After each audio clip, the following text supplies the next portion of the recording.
Oke, bismillahirrahmanirrahim. Assalamualaikum warahmatullahi wabarakatuh. Hari ini kita Waalaikumsalam warahmatullahi wabarakatuh. Waalaikumsalam warahmatullahi wabarakatuh. Waalaikumsalam warahmatullahi wabarakatuh.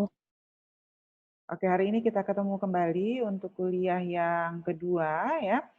Ibu izin share screen terlebih dahulu. Oke, jadi hari ini materi kuliah kita masih mengenai bisnis plan, menyusun proposal rencana bisnis. Hari ini kita akan masuk satu persatu terkait dengan aspek-aspek apa saja yang harus dibahas ketika kita menyusun bisnis plan proposal ya. Tujuan perkuliahan, mahasiswa akan memahami proposal rencana usaha yang terutama yang terkait dengan aspek hukum dan pasar serta pemasaran. Kemudian yang kedua, mahasiswa akan mampu menyusun proposal rencana usaha yang terkait dengan aspek hukum dan aspek pasar serta pemasaran. Apakah suara saya bisa terdengar jelas? Iya, Bu. Saya, Jelas, oke, Bu. oke. Bisa, Bu. Ya, soalnya Kak, di sini hujannya deras sekali gitu ya.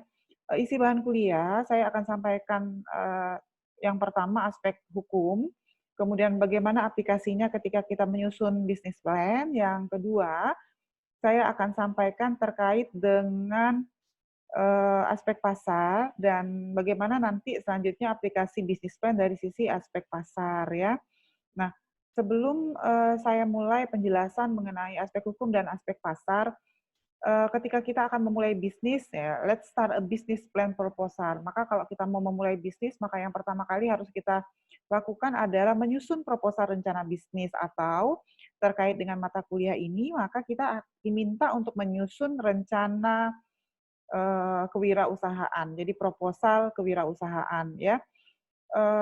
Seharusnya sebuah bisnis itu ketika kita memutuskan untuk memulai bisnis, maka proses bisnis atau rencana bisnis itu adalah suatu proses yang berkelanjutan. Jadi kita tidak bisa, kalau kita ingin bisnis kita itu continue, maka rencana bisnis yang kita susun itu adalah a sustainable process. Jadi adalah proses yang terus menerus karena itu maka dia akan terus dari eksekutif missionnya apa, nanti kita analisis SWOT bagaimana kondisi usaha kita seterusnya, bagaimana latar belakang, kemudian pesaing, analisis pasar, SDM-nya bagaimana, apa strategi pengembangannya, bagaimana rencana pemasaran, keuangannya seperti apa terus. Jadi a business plan is a sustainable process. Jadi business plan itu adalah sebuah proses yang berkelanjutan.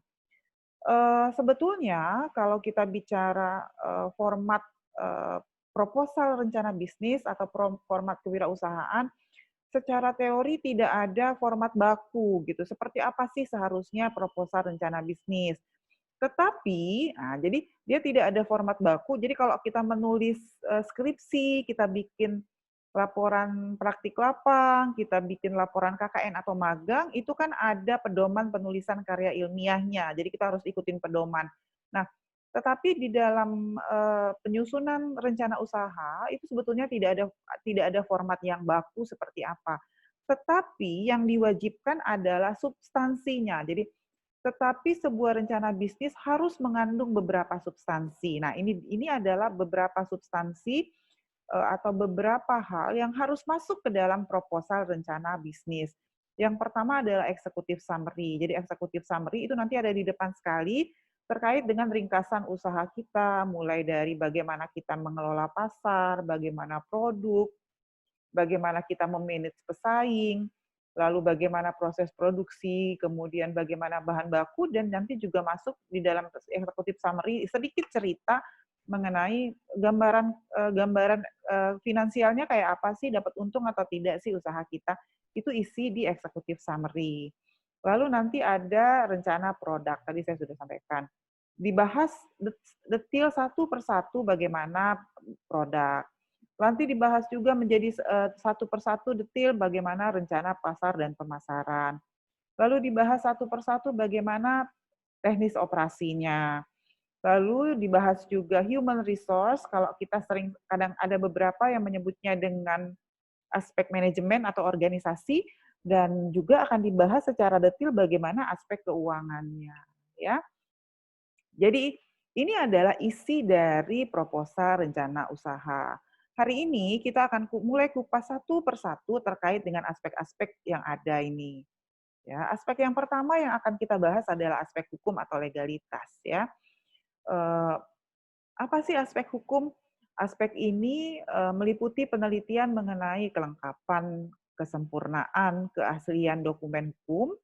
Kemudian penilaian ini meliputi misalnya apakah usaha kita itu perlu badan hukum. Lalu izin-izin apa sih yang dimiliki? Misalnya kalau kita mau bikin peternakan ayam, ya, maka kita harus punya izin dari penduduk sekitar gitu ya, supaya memastikan bahwa usaha kita itu tidak merusak lingkungan. Perlu sertifikat tanah, mungkin sertifikat bangunan, ya. Jadi inilah yang masuk ke dalam aspek yuridis. Biasanya di dalam aspek yuridis itu akan ada beberapa hal penting ya yang dibahas. Yang pertama misalnya pelaku bisnis.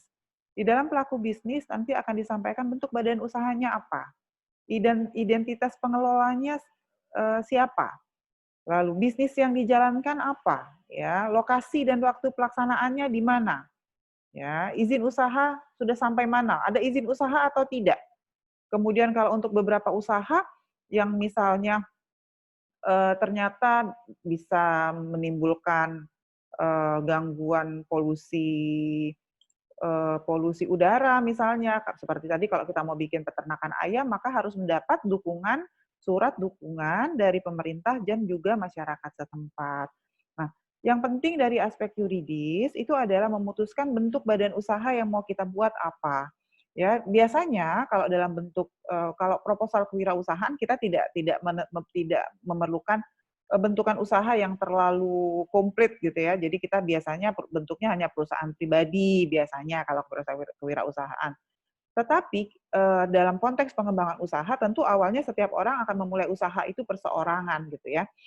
Tetapi nanti dengan berkembangnya usaha maka kita bisa merubah usahanya menjadi nanti firma, bisa nanti ada persekutuan kombanditer dan sebagainya. Coba kita lihat satu-satu apa saja sih bentuk badan usaha. Ini sebetulnya sudah dibahas waktu SMA ya, perseorangan. Jadi perusahaan perseorangan itu miliknya sendirian, jadi pemilik hanya seorang, kemudian kita mendirikan usaha tidak perlu persyaratan khusus, kemudian manajemennya juga sederhana, modalnya juga tidak besar, tanggung jawabnya hanya ada pada pemilik. Jadi mau rugi, pemilik yang nanggung, mau untung juga pemilik yang nanggung, ya. Nah, tetapi ketika kita kemudian merasa bahwa, oh, rasanya kurang enak kalau bikin usaha sendirian gitu ya, kita bikin kelompok dong. Nah, maka bisa nanti salah satu bentuknya adalah firma. Kalau firma, dia pemiliknya bisa 2 orang atau lebih. Kalau firma, pemilik itu semua pemilik ikut menjalankan usaha. Ya, tentu saja kalau bentuknya firma, maka modal yang diperoleh juga lebih besar daripada kalau perseorangan, karena mereka sudah merupakan kumpulan dari beberapa orang. Kalau bentuknya adalah firma.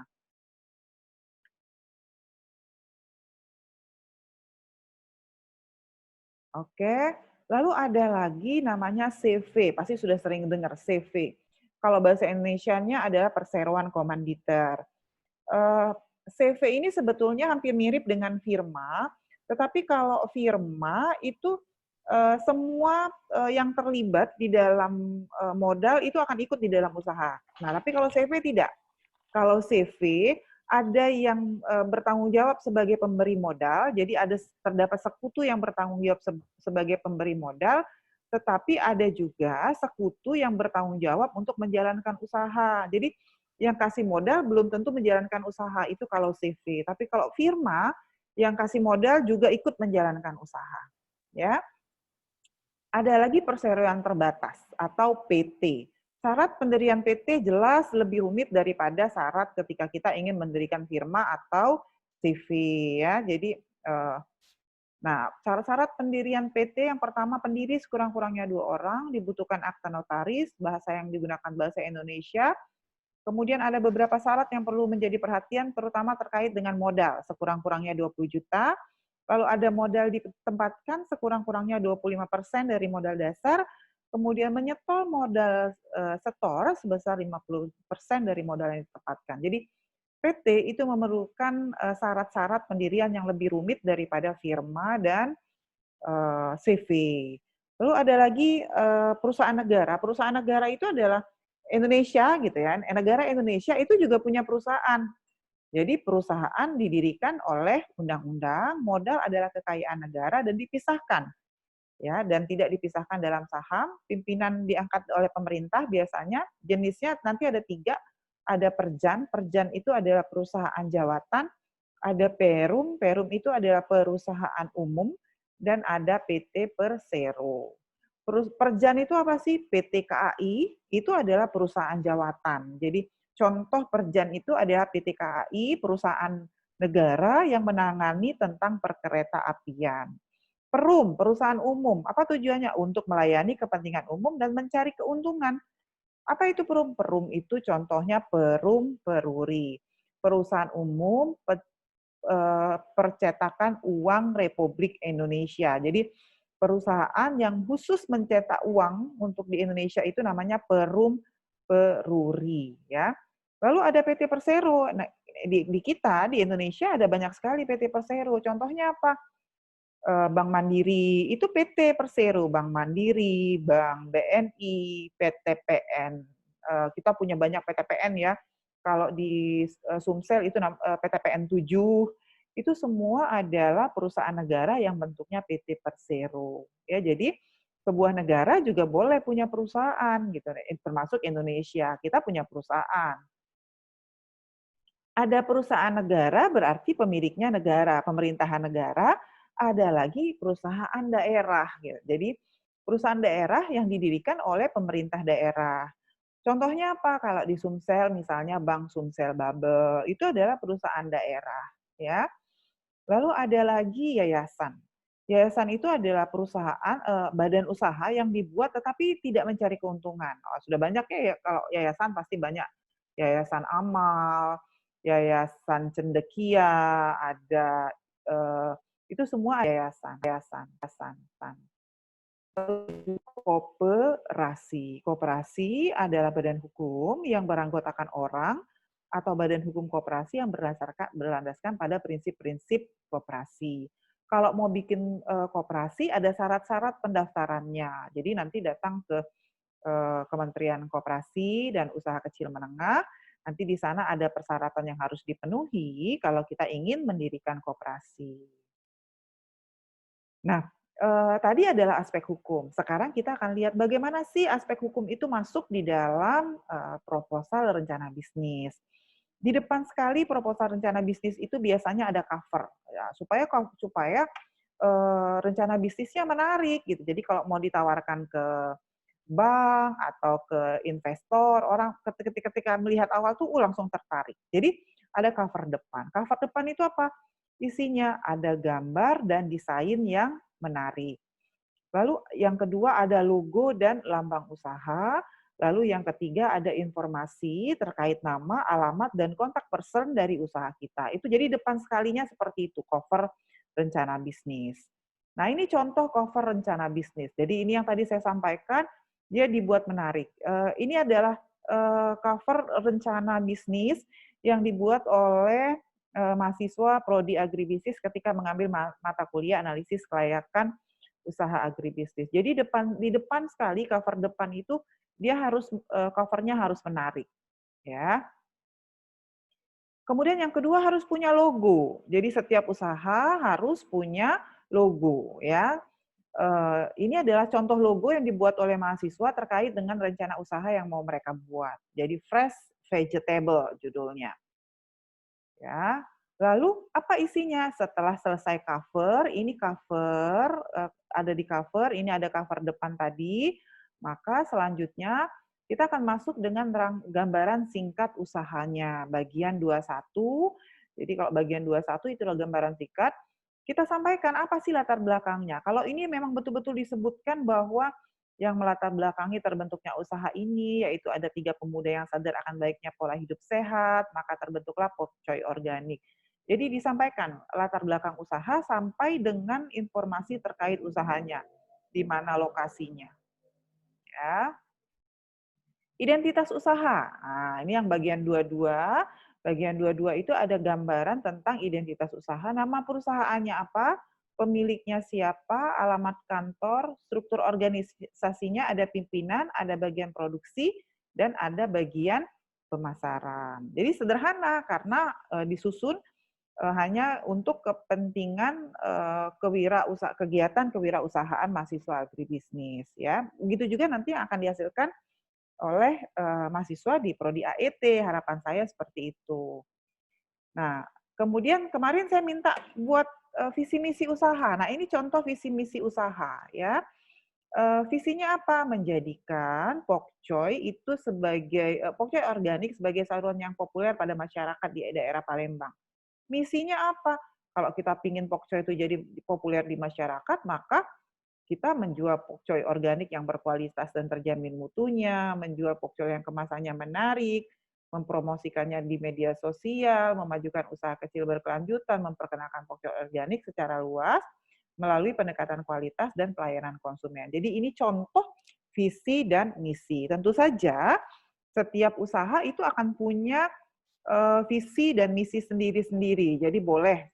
Hanya yang satu yang perlu dipahami, visi itu adalah apa yang ingin kita capai ke depan, misi itu adalah cara untuk mencapai visi. Ya. Jadi saya ulangi, jadi visi itu adalah apa yang ingin kita capai dari usaha kita, dan misi itu adalah cara untuk mencapai visi, ya. Nah, aplikasi bisnis plan dalam aspek hukum. Tadi saya sampaikan, di bagian satunya adalah cover ya, bagian 2 pendahuluan. Maka 21-nya tadi sudah disampaikan adalah sejarah berdirinya usaha. Tadi di depan sudah ada contohnya. Kemudian bagian 22 adalah visi dan misi usaha. Visi itu apa? Cita-cita yang ingin dicapai dalam jangka panjang. What to be, ya. Mau jadi apa sih? Kita pengen kayak apa sih? Nah, itu visi. Kalau misi itu how to be gitu, bagaimana cara supaya visinya tercapai, ya. Sampai sini saya sudah menyelesaikan aspek hukum. Silahkan jika ada yang ingin ditanyakan. Ada yang mau bertanya? Silahkan terkait dengan aspek hukum.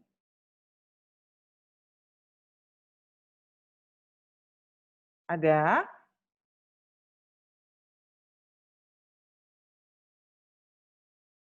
Ada yang mau bertanya? Apakah suara Ibu bisa didengar? Bisa, Bu. Bisa ya? Bu. Ada yang mau bertanya? Bisa, Ada yang mau Bu. bertanya? Oke, ada yang mau bertanya, Nak? Silahkan kalau ada yang ingin ditanyakan. Sudah sampai sini bisa dipahami terkait aspek hukum? Bisa? Bisa, Bu. Bisa ya? Bisa, Bu. Kenapa perlu dipastikan bahwa mahasiswa Ibu paham? Karena nanti di ujung saya akan masuk 4 kali dan di ujung perkuliahan saya kita akan menyusun proposal bisnis plan-nya. Jadi saya tidak akan memberikan ujian pada mahasiswa, tetapi dari saya itu adalah kemampuan dalam menyusun proposal. Jadi nilai dari saya itu nanti adalah hasil menyusun proposalnya, seperti itu. Ya. Hari ini minggu lalu saya sudah memberikan pancingan mahasiswa untuk berkelompok menyusun rencana usaha apa dan visi misinya apa. Jadi baru belajar berkelompok. Nah, sekarang kalau misalnya aspek hukum, saya ulangi lagi, aspek hukum itu intinya sebetulnya ini ya. Jadi sejarah usaha, di dalam sejarah usaha, kalau memang nanti ada bentuk badan hukum usaha, sampaikan di sejarah berdirinya usaha, lalu visi dan misi usaha. Ada yang mau ditanyakan? Tidak ada, kalau tidak ada saya lanjutkan ya. Oke, yang kedua adalah aspek pasar dan pemasaran. Kenapa kita perlu menganalisis aspek pasar dan pemasaran sebagai aspek yang kedua setelah kita bicara aspek hukum ya?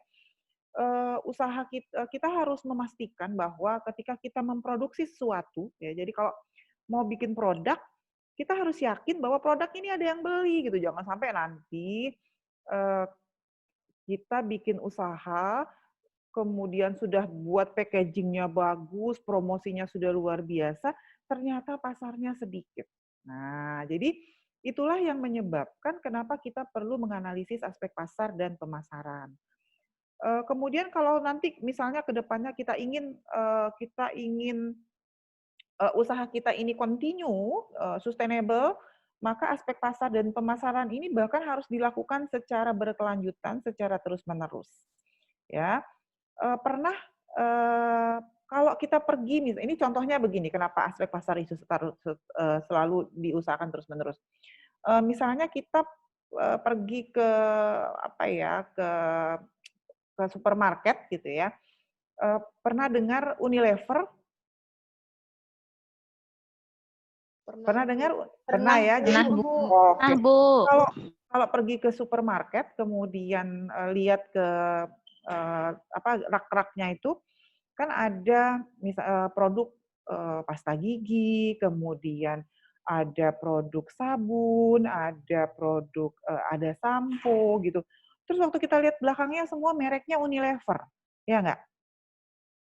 Ya kan? Jadi mereknya Unilever. Sabun saja, sabun saja misalnya Unilever itu sabunnya ada sabun cair, ada sabun batang. Sabun cairnya itu ada aroma bunga, ada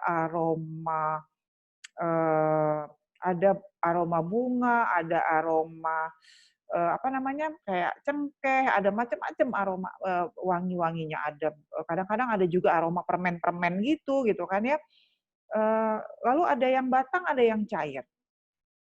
Pasta gigi juga sama gitu ya, pasta gigi. Waktu kita lihat belakang kotaknya ternyata semuanya Unilever. Kenapa sih Unilever itu harus capek-capek gitu menghasilkan sabun yang cair, ada yang batangan. Sabun batangannya juga ada yang besar, ada yang kecil.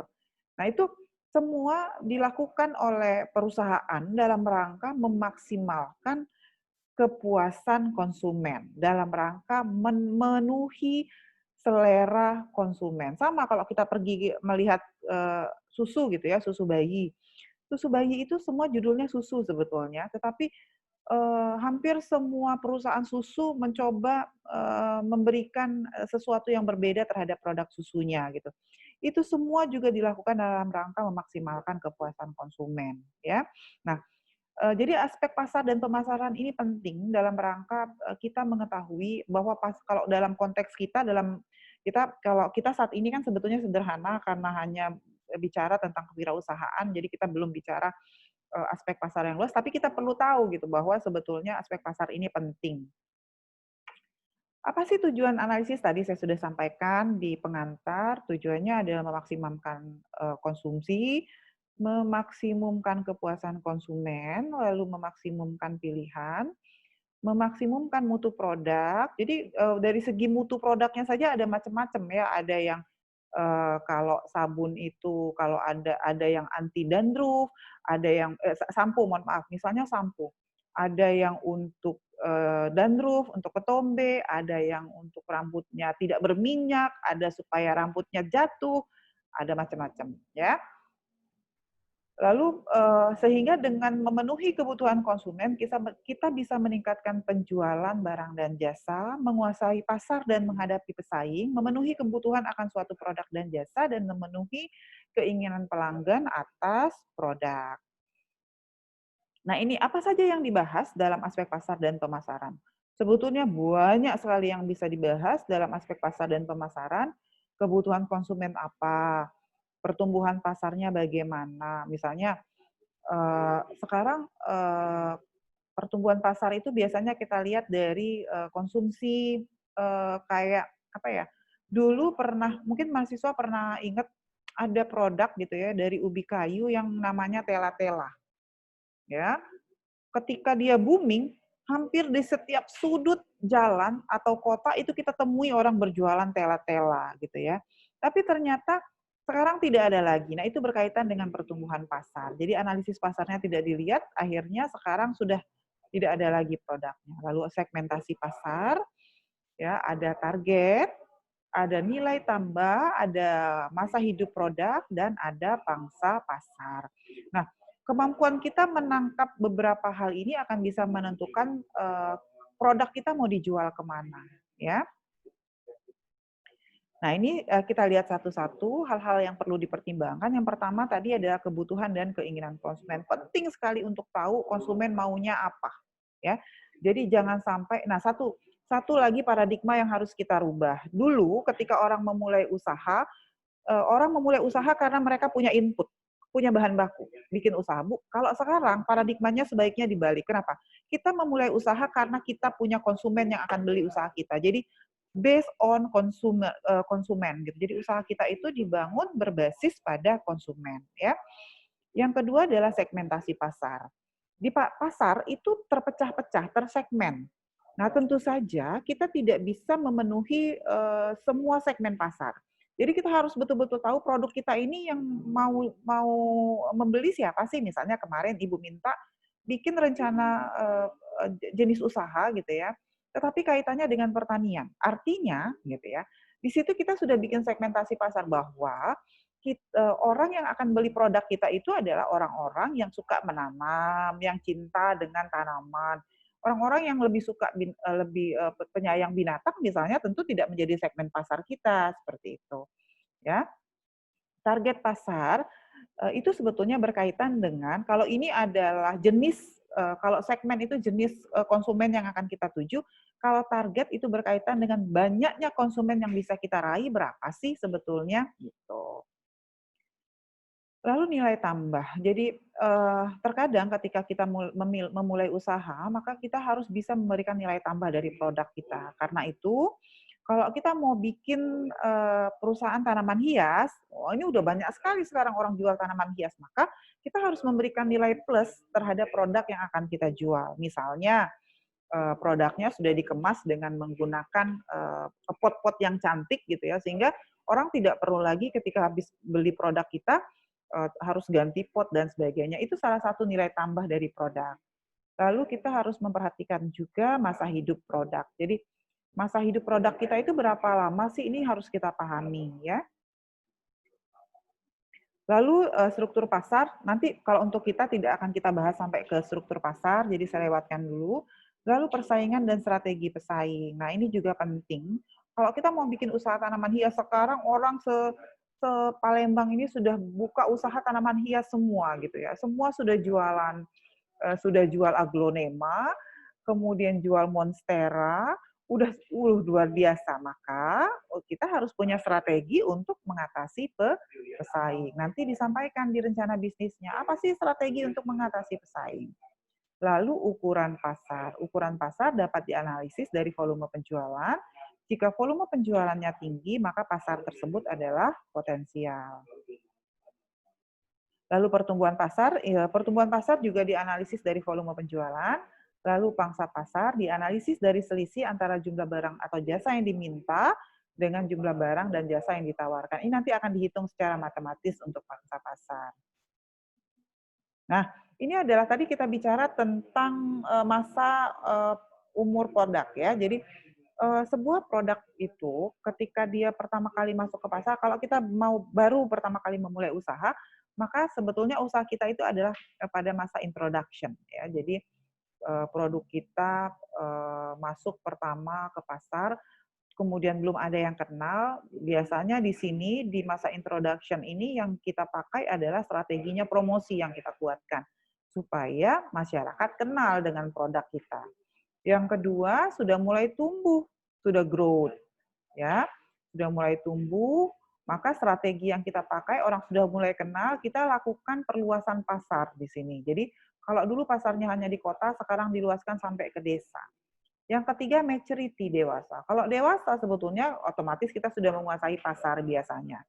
Tetapi ketika dia sudah maturity, kita harus hati-hati. Kenapa? Karena pada saat maturity kita harus tetap melakukan survei pasar, jadi penelitian terhadap perilaku konsumen. Kalau kita tidak lakukan penelitian terhadap perilaku konsumen, maka ancaman produk kita akan mengalami penurunan dan akhirnya ditinggalkan. Inilah yang menyebabkan kenapa perusahaan seperti Unilever itu secara terus-menerus melakukan survei pasar, tujuannya adalah untuk menangkap perubahan selera konsumen. Ya. Ini adalah segmentasi dan targeting ya. Tadi sudah saya bahas, segmentasi itu bisa secara geografis, bisa demografis, bisa sosiologis, dan psikografis. Demografis tentu saja, contoh demografis itu kita harus bedakan produk mana yang bisa dijual di daerah pantai dan produk mana yang bisa dijual di daerah sejuk. Contohnya, kalau saya mau bikin es krim organik, es krim nabati, es krim itu sebetulnya tidak maka sebaiknya tidak menjual es krim di daerah pegunungan karena sudah dingin, tetapi jual es krimnya di daerah panas atau pantai. Nah, kira-kira seperti itu. Kalau seperti demografis, kalau kayak demografis, kalau saya menghasilkan produk susu bayi, maka itu adalah demografis berdasarkan umur. Kira-kira seperti itu ya. Lalu ada juga targeting, itu adalah ukuran dan pertumbuhan segmen, kemenarikan struktur segmen, dan sasaran dan sumber daya yang dimiliki. Nah, ketika targeting, kita bisa melakukan pembedaan produk. Jadi, ketika kita tahu bahwa konsumen kita ternyata ada yang tua, ada yang muda, ada yang pendapatan tinggi, ada yang pendapatan sedang, maka kita bisa tangkap semuanya. Misalnya, Unilever gitu ya, menghasilkan pasta gigi itu tidak dalam satu ukuran.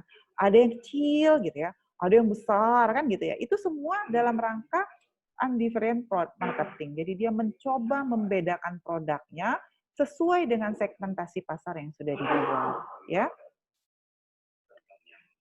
Lalu dalam pasar kita juga perlu strategi pemasaran. Strategi pemasaran biasanya ada strategi produk, ada strategi harga, ada strategi place atau distribusi pemasarannya, lalu ada strategi promosi. Nah, di dalam bisnis plan harus disampaikan strategi produk kita tuh apa sih gitu, misalnya logo produknya, mereknya, bentuk produknya kayak apa. Lalu mau dijual strategi harga, misalnya saya melakukan diskriminasi harga gitu ya, bahwa produk-produk baru yang masuk ke pasar itu pasti dijual dengan harga yang lebih murah. Kenapa? Karena untuk menangkap supaya konsumen mau beli dulu. Atau paling tidak biasanya mereka produk-produk baru akan jual dengan cara beli satu gratis satu. Nah, itu adalah strategi harga supaya tujuannya supaya konsumen kenal dulu untuk produk-produk baru. Lalu place distribution ini adalah mau dipasarkan kemana saja sih produk-produk kita itu, kita harus punya target-target pasar. Lalu ada strategi promosi. Bagaimana sih strategi promosinya? Mau pakai personal selling, mau satu persatu ke orang, mau pakai, sekarang bisa pakai IG, bisa pakai Facebook, bisa masuk ke e-commerce ya. Dia banyak sekali cara. Nah, ini adalah aplikasi pembuatan bisnis plan untuk aspek pasar dan pemasaran ya. Yang pertama yang harus, ini bagian 3 kalau di dalam bisnis plan, kita akan bicara tentang gambaran umum. Apa yang kita sampaikan dengan gambaran umum pasar? Kita bicara segmen pasar kita siapa sih? Oh, segmen pasar segmen pasar usaha kami itu adalah para pencinta tanaman hias di Kota Palembang. Itu contoh. Ya, target pasarnya siapa sih? Nah, ini kira-kira berapa banyak sih konsumen yang bisa membeli? Diperkirakan pencinta tanaman hias di Kota Palembang itu adalah 25% dari penduduk Kota Palembang. Nah, misalnya itu target, ya. Lalu masuk ke 32 itu adalah permintaan. Permintaan ini kira-kira jumlah produk kita yang mau terjual tuh berapa sih? Maka isi di sini. Tahun 2020 terjualnya 500 pot. 2021 terjualnya 5.200 pot. Diisi di sini, ya. Perkiraan kita, produk kita tuh mau terjualnya berapa. Lalu kita juga harus tahu kondisi pesaing. Kalau kayak tanaman hias, usahanya kan banyak sekali. Maka kita harus tahu penawaran dari produk pesaing sejenis itu berapa sih, misalnya Floris A produksinya berapa, Floris B produksinya berapa, Floris C produksinya berapa, sehingga nanti kita bisa tahu total penawaran pesaing per tahun itu berapa. Ya, nanti data penawaran ini kita bandingkan dengan data permintaan. Ya, tentu saja kita bisa memulai usaha. Ini catatan ya. Usaha atau bisnis usaha bisnis kita itu baru bisa dimulai jika permintaan lebih besar daripada penawaran. Artinya masih ada sisa. Misalnya selama ini yang menghasilkan bunga itu setahun 10.000 pot misalnya perkiraan. Permintaannya sudah 25.000. 25.000 pot berarti ya konsumen tanaman hias itu masih belum terpenuhi permintaannya sebesar 15.000. Maka ada pangsa di sana. Nah, ini dia perhitungannya. Jadi tadi saya sampaikan ini permintaan tanaman hiasnya, ini penawaran, maka masih besar permintaan pada penawaran. Orang yang mau beli itu lebih banyak daripada kita yang menghasilkan. Maka ada peluang pasar 750 pot. Ya, kita nggak usah penuhi semua 750 pot. Misalnya kita jualnya 250 pot saja. Nah, ini adalah rencana penjualan usaha bisnis kita. Ya, sampai sini silahkan jika ada yang ingin ditanyakan sebelum Ibu lanjutkan. Silahkan, ada yang ingin ditanyakan. Jangan lupa mengabsen di e-learning ya, Nak. Ada yang mau bertanya? Bu. Ya, silakan. Siapa yang mau bertanya, silakan.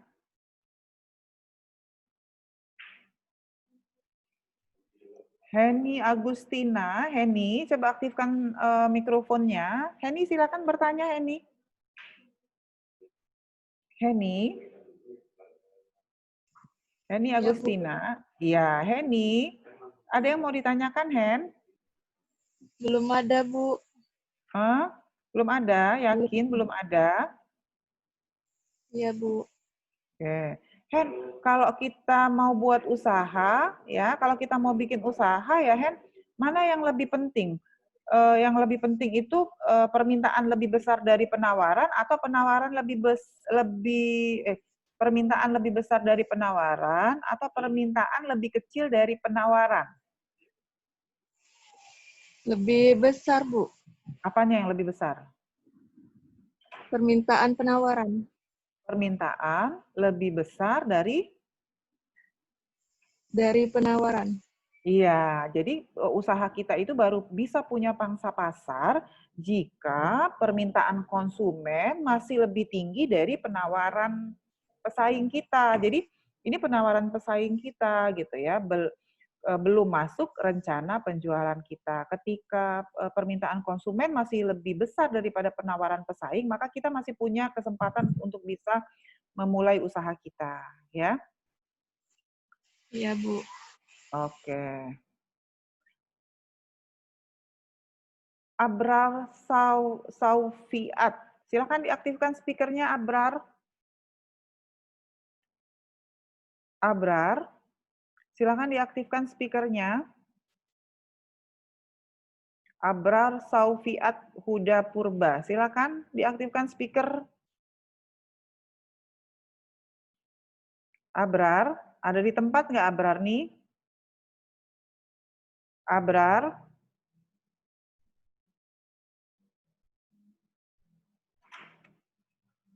Abrar ada di tempat tidak?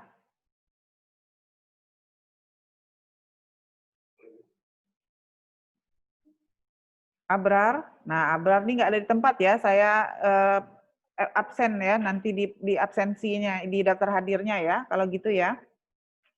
Oke, sebelum Ibu lanjutkan, Ibu mau bertanya dulu. Kalau dengan Pantis, absensinya absen sendiri atau dosen yang mengabsenkan? Absen sendiri, Bu. Absen sendiri ya? Bu. Ya, oke. Terima kasih. Oke, Ibu lanjutin. Lalu strategi pemasaran perusahaan dan pesaing. Tadi kan ada 4P ya. 4P yang pertama adalah produk. Jadi produk kita mau kayak apa sih produk usaha kita? Dapat dibedakan berdasarkan mutu, ukuran, desain, kemasan, kegunaan. Jadi kita harus menghasilkan produk yang betul-betul spesifik dan tidak sama dengan pesaing. Yang kedua, harga. Harga ini juga akan jadi pertimbangan gitu karena konsumen itu akan sangat jeli terhadap harga ya. Jadi kita dapat membedakan produk kita berdasarkan apa kita mau harga pasar, harga satuan, atau mau jual dengan harga grosir, atau kita mau kasih syarat pembayaran, misalnya boleh 3 kali bayar, atau mau kasih potongan harga, itu termasuk salah satu strategi dalam pemasaran. Ya. Lalu ada lagi promosi. Tadi sudah disampaikan. Promosinya lewat mana sih? Mau iklan, mau sales promotion individu, artinya mau personal selling, atau mau pakai public relation khusus gitu ya. Placement ini luas, mau sistem jualnya seperti apa? Nanti kita lihat ya, placement ini sistem rantai pemasarannya kayak apa gitu kalau di Posek itu. Nanti kita nah ini adalah yang pertama. Strategi price dan produk. Ini juga saya ambil dari laporan kelayakan mata kuliah kelayakan usaha agribisnis dari mahasiswa agribisnis. Jadi mereka diminta untuk membuat usaha, bahkan betul-betul praktek bikin produknya seperti itu. Jadi ada beberapa kelompok yang akhirnya gitu membuat produk. Ini contoh yang sebelah kiri ini mereka bikin lipstick ya. Jadi lipstick dari buah naga. Jadi lipstiknya organik, jadi memang betul-betul dipraktekkan caranya ya. Ini produk, jadi harga price dan produk, harga yang ditetapkan 55.000. Kenapa mahal gitu ya? Karena produk lipstick ini adalah produk lipstick organik. Nah, ini yang kiri ini adalah kemasan kotak yang mereka desain, yang didesain untuk wadah lipstiknya ketika konsumen membeli. Jadi sampai seperti itu. Jadi harus detail, baik price maupun produk. Nah, ini adalah contoh kemasan juga yang dihasilkan oleh mahasiswa yang memproduksi pokcoy organik. Jadi waktu itu mereka betul-betul praktik menanam ya, dijual 15.000 per ikat. Kenapa harganya mahal? Karena yang dijual adalah produk organik dan targetnya adalah masyarakat menengah ke atas. Strategi pemasarannya apa? Nah, ini strategi ada yang pakai di IG, mereka buat pasarnya di IG, ada yang pakai Facebook ya. Jadi disampaikan, dibuat betul Facebook-nya, dibuat IG-nya gitu ya. Kemudian ada yang sampai sudah mendaftar di Bukalapak karena memang usahanya sudah jalan. Lalu juga dijual ke teman-teman gitu dengan sistem personal selling. Ini teman-teman yang sudah membeli produk mereka. Kalau yang ini rasanya teh organik gitu. Nah, tadi ada strategi placement. Tadi strategi placement itu adalah bagaimana sih caranya produk itu bisa sampai ke penjual. Ini adalah skema penjualan Dragon Tin. Dragon Tin tadi yang lipstick dari buah naga tadi ya. Skema penjualannya, Dragon Tin yang telah jadi dilanjutkan dengan proses pengecekan, sterilisasi, dan kualitas. Kemudian sudah lulus sterilisasi dan kualitas, dikemas dan diletakkan di dalam lemari, siap dijual dan dipasarkan. Nah, skema penjualannya menggunakan online. Jadi calon konsumen mengunjungi outlet Girl Tin dan bisa juga memesan melalui Instagram. Calon konsumen memilih produk lip tint, kemudian barang bisa di-keep terlebih dahulu, lalu nanti lip tint yang telah di-keep dibayar via transfer atau dikirim akan dibayar secara COD. Nah, ini skema placement-nya. Jadi bagaimana caranya supaya produk itu nanti bisa sampai ke konsumen. Oke, demikian materi kedua saya terkait dengan aspek hukum, aspek pasar, dan pemasaran. Silahkan jika ada yang ingin ditanyakan. Ayo, silahkan jika ada yang ingin ditanyakan.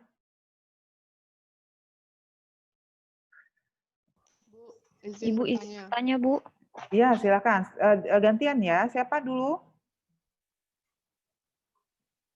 Silakan.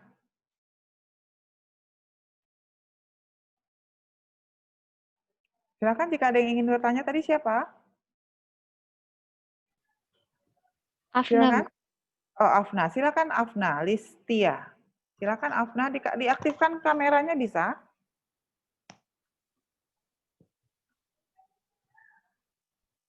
Ya. Oke, silakan Afna. Iya Bu, mau bertanya, kan tadi kita bahas strategi pasar itu salah satunya menentukan harga kayak gitu kan Bu. Nah, harga tuh ditentukan sebenarnya dari kebanyakan harga barang itu dijual di pasar berdasarkan bahan bakunya aja, atau ada faktor tertentu yang membuat kita tuh bisa menentukan harga lebih tinggi dari pasar tapi tetap dijual tetap bisa dibeli orang, atau gimana kayak itu? Oke, bagus pertanyaannya Afna. Jadi harga tentu saja akan kita tetapkan setelah kita menghitung biaya-biaya yang kita keluarkan. Itu pertimbangan pertama. Pertimbangan kedua, ketika kita menentukan harga, setelah kita hitung ya harga pokok nanti minggu depan kita akan mempelajari tentang perhitungan ekonominya ya. Setelah kita hitung harga pokoknya, dapat harga pokok ini nanti kita bandingkan dengan harga produk sejenis yang ada di pasar. Ya, jadi tentu saja yang jadi pertimbangan pertama saya ulangi adalah biaya produksi ya yang harus dikeluarkan ketika kita melakukan usaha. Jadi nggak boleh misalnya ada konsumen yang menghasilkan harga lebih rendah lalu kita memaksa menjual dengan harga lebih rendah tetapi ternyata biaya produksi kita tidak tertutupi. Jadi tidak juga bisa seperti itu.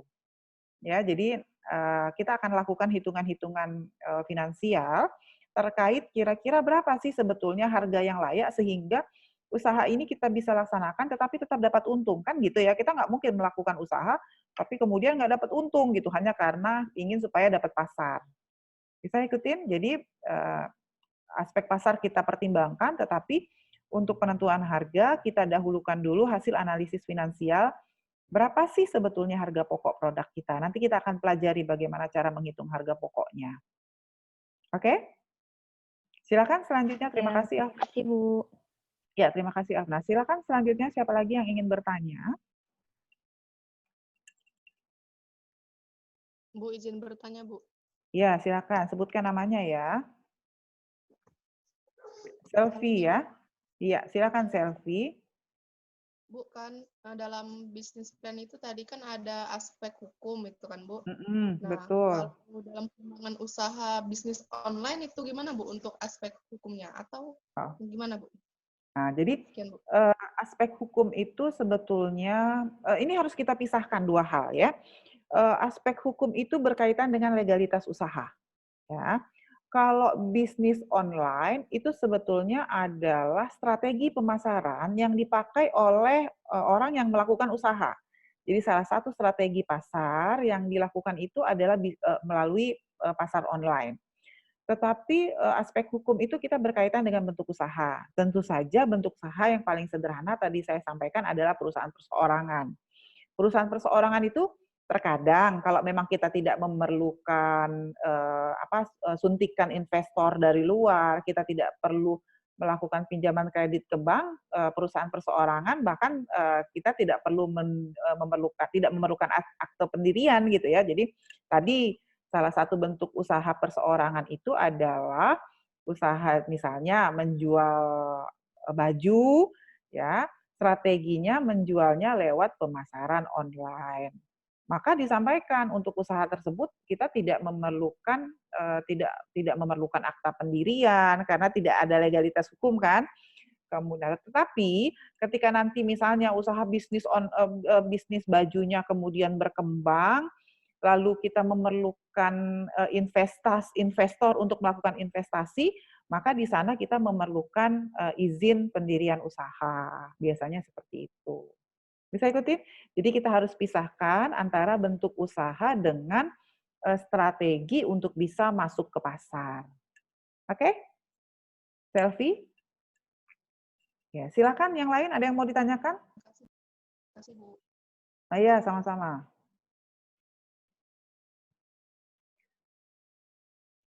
Silakan. Bu. Ya, siapa? Namanya silakan. Gary, Bu. Gary, oke. Ini yang bertanya tiap minggunya yang itu-itu aja kayaknya ya. Oke, silakan, Gary. Mau nanya, Bu, kan kayak tadi contoh permintaan dengan penawaran kan. Permintaan tadi 100, permintaan 1000, penawaran 250. Nah, kenapa dia tuh seperempat dari permintaan itu, Bu? Kenapa nggak setengahnya? Apakah itu mempengaruhi untuk harga nanti di pemasarannya? Nah, tolong jelasin, Bu. Baik, terima kasih. Jadi boleh saja datanya setengah gitu ya. Boleh juga bahkan kalau seandainya nanti oke, sebentar ya. Ibu share screen lagi. Mana tadi ini ya? Nih, boleh nggak ini jadi 150? Jadi 750? Boleh. Dapat datanya dari mana? Ini adalah data real yang kita peroleh dari lapangan bahwa hasil survei kita menunjukkan pesaing-pesaing kita itu hanya bisa memenuhi 750. Boleh nggak 500? Ya boleh, tergantung kemampuan pesaing kita dalam memenuhi produk produk tersebut di pasar. Bisa ikutin? Boleh nggak lebih 1.500, Gary? Boleh nggak, Gary? Boleh nggak kalau 1.500? penawaran? Iya, kalau penawarannya 1.500, permintaannya 1.000, masih ada nggak kita masih punya prospek nggak kita buka usaha ini, Gary? Enggak kayaknya, Bu. Nah, enggak. Kenapa? Karena penawaran dari pesaing 1.000. aja. Penawaran dari pesaing saja sudah melebihi dari permintaan. Ikutin. Nah, nanti tadi saya sudah sampaikan di awal bahwa output dari kuliah dengan saya adalah business plan proposal. Tentu saja karena kita tidak mungkin ke lapangan, ya, nanti silakan ditentukan jenis usahanya. Untuk data-data yang seperti ini silakan menggunakan data hipotetik. Jadi datanya data simulasi saja gitu. Jadi tidak harus ke lapangan lalu ngitung satu-satu jumlah produknya berapa, tidak perlu. Jadi untuk data pesaing silakan menggunakan data hipotetik, tetapi logikanya harus tetap sama bahwa usaha itu baru bisa dilakukan jika permintaan lebih besar daripada penawaran. Pada saat itulah kita bisa menyebutkan bahwa ada loh pangsa pasarnya, ada loh pangsa pasarnya. Ini rumus untuk menghitung pangsa pasar. Ada loh pangsa pasarnya. Bisa ikutin ya? Jadi nanti ini kan ada beberapa tabel nih yang akan diisi. Ini ada beberapa tabel nih. Jadi datanya data hipotetik saja, tetapi tetap harus menggunakan logika, ya. Silakan kalau ada yang ingin ditanyakan lagi.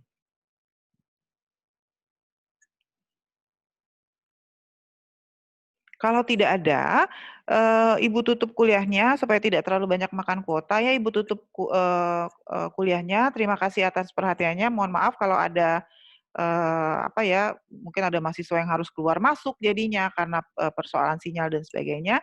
Nanti videonya akan saya tautkan kembali di dalam akun e-learning-nya. Jadi untuk mahasiswa yang karena persoalan sinyal harus keluar masuk bisa ditonton kembali videonya. Terima kasih atas perhatiannya. Saya tutup. Wassalamualaikum warahmatullahi wabarakatuh.